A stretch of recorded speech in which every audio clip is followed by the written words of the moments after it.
Hi everyone, Tyler Manning here, NPC and IFBB Pro League Vice President. And today we're going to be doing the New York Pro recap of the Open Men's Bodybuilding.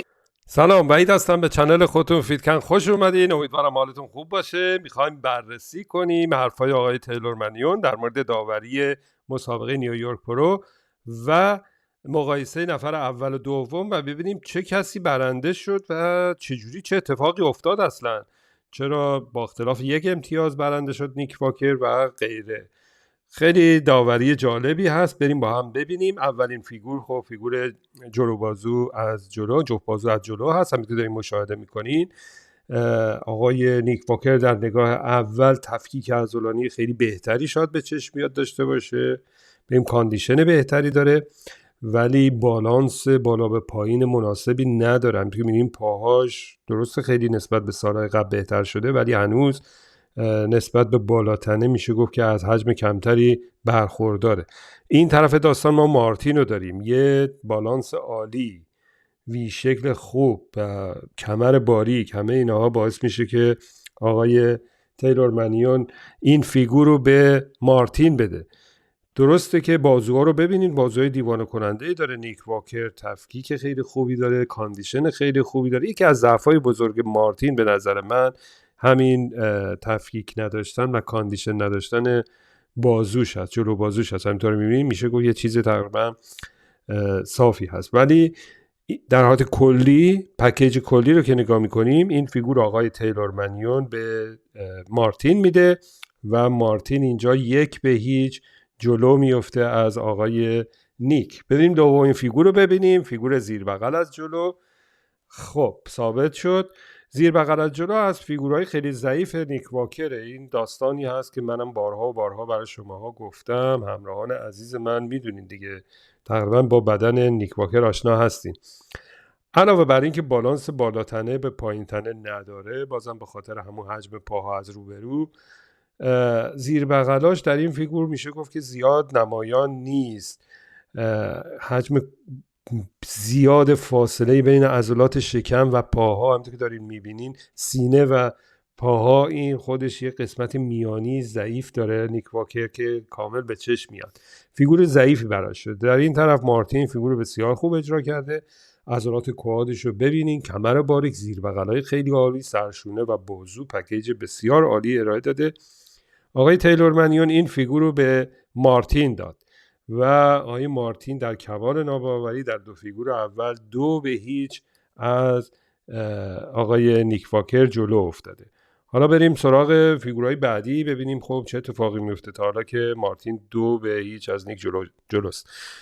فیگور بعدی که میخوایم براتون بررسی بکنیم فیگور ساید چست یا قفسه سینه هست، همین که داریم مشاهده میکنین. خب تصویر ثابت شد، ساید چست قفسه سینه از فیگورهای بسیار قوی برای نیک واکره.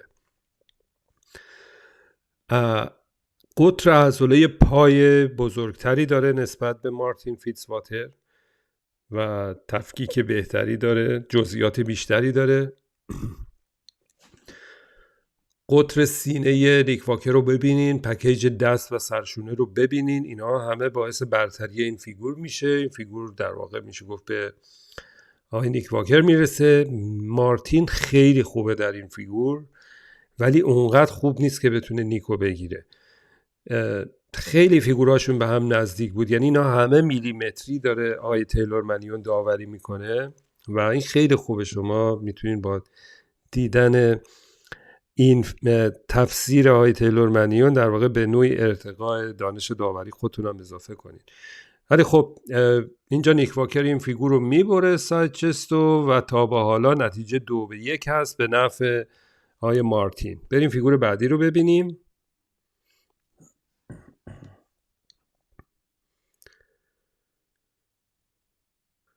بله، فیگور جفت بازو از پشت هست. جفت بازو از پشت قسمت پایین تنه مارتین واقعا بهتر به نظر میرسه. ببینین عضله گلوتسشو چقدر عالی هست. البته نیک واکر هم کم نمیاره، عضلات پشت رون دوتاییشون رو ببینین.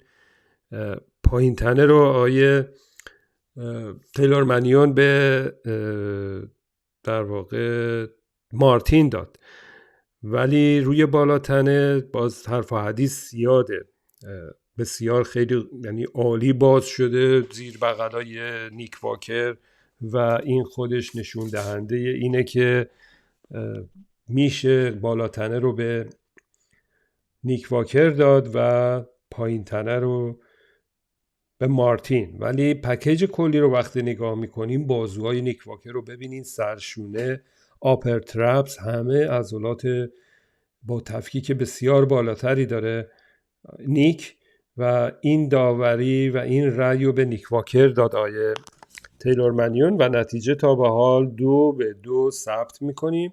بریم سراغ فیگور بعدی که زیر بغل از پشت هست، ببینیم چه اتفاقی میفته.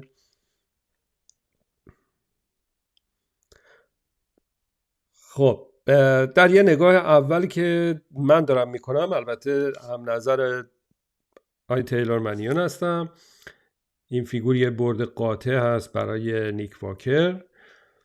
ضعف گرفتن فیگور در مارتین کامل مشهوده. ببینین پشتشو گرد کرده، راند پشتشو گرد کرده. وقتی پشت اینجوری گرد میکنی خب عضله صاف میشه دیگه، اون جزئیات و اون تفکیک عضلانی رو اصلا نمیتونی ببینی و این خودش یه امتیاز منفی هست. بنابراین شاید ضعف فیگورگیری بوده، اگر اصلاح بکنه فیگورگیریشو شاید نتیجه برگرده، چون همه این فیگورها خیلی به هم نزدیکه. ولی خب در یه نگاه تفکیک عضلانی پشت نیک واکر بهتره، پهن‌تره و این فیگور به نیک واکر میرسه و نیک واکر 3-2 جلو میفته. بریم سراغ فیگور پشت بازو. پشت بازو همونطور که گفتم فیگورهای بغل نیک خیلی خوبه. آقای تیلور منیون این فیگورم به نیک واکر میده، میگه عضله پای از بغل همینطور که برای ساید چست گفتیم پهناش بیشتره، جزئیات بیشتری داره، عضلات شکمش رو خیلی خوب کنترل کرده از بغل، برعکس مارتین که شکم برآمدگی داره در این فیگور. همیشه باید شکمتون رو کنترل کنین مثل آیه عادی چوپان که اینو معجزه کرد و در همه حالت در همه ابعاد با شکم کنترل شده فیگور میگرفت که این واقعا یه معجزه است. سرشونه و دست بسیار عالی داره نیک و این فیگور رو برنده هست و در حالت کلی امتیازا به 4-2 میرسه. 4 نیک واکر، مارتین فیتزواتر 2 امتیاز تا حالا. مارتین خیلی خوبه در این فیگورم، همینطور که گفتم تمام این فیگورها میلیمتری هست، بسیار نزدیک هستن و خوب جلو اومده. حالا باید ببینیم در مستر المپیا چه کار خواهد کرد، آیا میتونه جزو تاپ 5 بیاد یا نه، آیا نیک واکر میتونه این کار انجام بده یا نه. حالا دیگه باید صبر کنیم و ببینیم. خب بریم سراغ فیگور بعدی که احتمالا فیگور شکم بعد ابزنتایز، شکم بر ران پا. خب زیبایی شناختی در این فیگور واقعا هر کسی ببینه میتونه راحت نمره بده دیگه. کمر باریک، تفکیک عضلانی بالا. آقای مارتین فیتزواتر با قاطعیت این فیگور رو میبره با اختلاف زیاد. آقای نیک همینطور که گفتم بالانس بالا و پایین زیاد جالبی با هم نداره، عضلات شکمش هم که ضعیف‌ترین قسمت عضلات بدن نیک واکر هست که اینا همه دست به دست هم داده که این فیگور رو نیک واکر ببازه و بشه 4-3. حالا میرسیم به فیگور بعدی که دیگه باید فیگور 8 هست، در واقع پوز 8 که ماسکولار هست. اون تعیین کننده یعنی حالا چه اتفاق خواهد افتاد. عضله شکم مارتین خیلی خوبه، همونطور که میبینین موربی‌ها عالی هست. خب بریم سراغ فیگور تعیین کننده. ببینین فیگور خب 2 مدل، یک مدلی هست که اینجوری الان نیک واکر گرفت، یه مدل هم هست کراب، در واقع همین فیگور کول ما میگیم، تو ما مد شده فیگور کول. حالت کراب گرفتن نیک واکر باعث شکستش در این فیگور میشه، اینو دارم میگم، داره فیگور کول میگیره و این خب مارتین خیلی بهتره، اصلا قابل مقایسه نیست با نیک واکر، ولی وقتی که ایستاده فیگور رو نیک واکر میگیره، نیک واکر سر هست. اینجا یه اختلافی بین داورا افتاده بود که کدوم یکی بهتره، آیا نیک واکر میتونه برنده این فیگور باشه یا مارتین فیتزواتر میتونه برنده این فیگور باشه. هر دو حالتشو در واقع خب بعضیا به نیک واکر رای دادن، بعضیا به مارتین. این اختلاف داوری باعث شده بوده که به نظر من داورا با اختلاف کلی 1 امتیاز در نهایت به نیک واکر رای بدن. فیگور آخر اگر آقای تیلور منیون میگه، توصیه داره میکنه حتی به نیک واکر که تو آقا هیچ وقت فیگور کول تو مسابقات نگیر، تو همون ماسکولار معمولی که داری میگیری همون برای تو کفایت میکنه.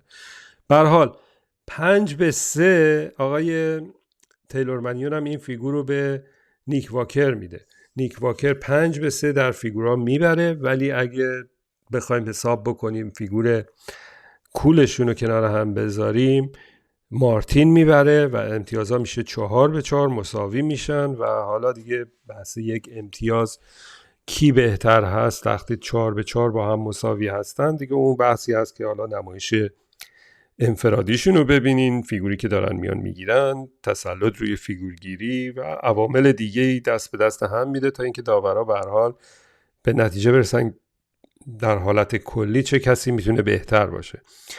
امیدوارم از این برنامه خوشتون اومده باشه. 5-3 آقای نیک واکر برد، البته با توضیحاتی که در انتها خدمتتون عرض کردم. شاید میشد 4-4 مساوی باشه، ولی خب این بود داستان بررسی داوری با آقای تیلور منیون. خیلی دوست دارم شما هم نظراتون رو در کامنت برای من بنویسین و بگین که نظرتون هست که آیا این رأیایی که آقای تیلور منیون داد درسته یا نه و در کدوم پوز ممکنه اشتباه رأی داده باشه ایشون. خیلی خوشحال میشم نظرات شما رو بدونم. من وحید هستم، مربی رسمی شورای ورزشی آمریکایی از فیتکن کوچین کانادا. با افتخار در کنار شما هستم تا به اهداف ورزشیتون برسین. هر سوالی داشتین میتونین از من در کامنت ها بپرسین. به امید دیدار تا برنامه بعد و خدا نگهدار.